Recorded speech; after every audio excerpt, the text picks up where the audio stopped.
নমস্কার বন্ধুরা, পাঠশালা রাঁধুনিতে সবাইকে স্বাগত। আমি আজকে নিয়ে চলে এসেছি একটা নতুন রেসিপি। আজকের রেসিপি ক্ষীরোদ কাতলা।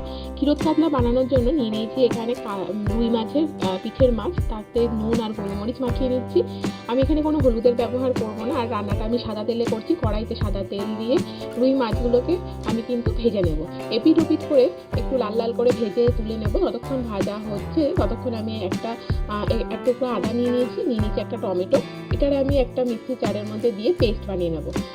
এইদিকে মাছ ভাজা হয়ে গেছে, মাছ ভাজাটা তুলে নিয়ে ওই তেলের মধ্যে দিয়ে দেবো ফোড়নে গোটা গরম মশলা, এলাচ, লবঙ্গ, দারচিনি আমি একটু থেতো করে নিয়েছি। গরম মশলাটা দিয়ে একটু নেড়ে চেড়ে অ্যারোমাটা বেরোলে তার মধ্যে দিয়ে দেবো টমেটো আদার পেস্টটা।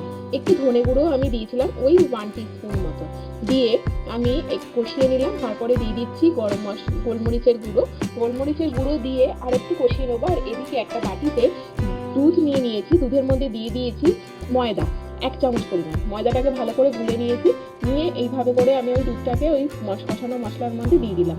দেওয়ার পরে এই মাছগুলোকে আমি দিয়ে দিচ্ছি এই ঝোলের মধ্যে, দিয়ে ফুটিয়ে নুন আর মিষ্টি পরিমাণ মতো দিতে হবে।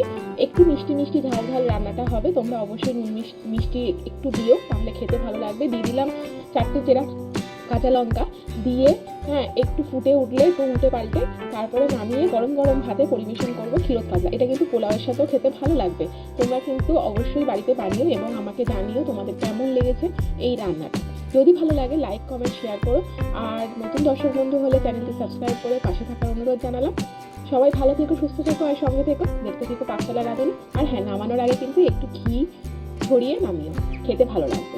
সবাই আজ এই পর্যন্ত। সবাইকে এই আজকের মতো বিদায় জানিয়ে আবার নতুন রেসিপি নিয়ে ফিরে আসবো এই চ্যানেলে। সবাই ভালো থেকো, টাটা।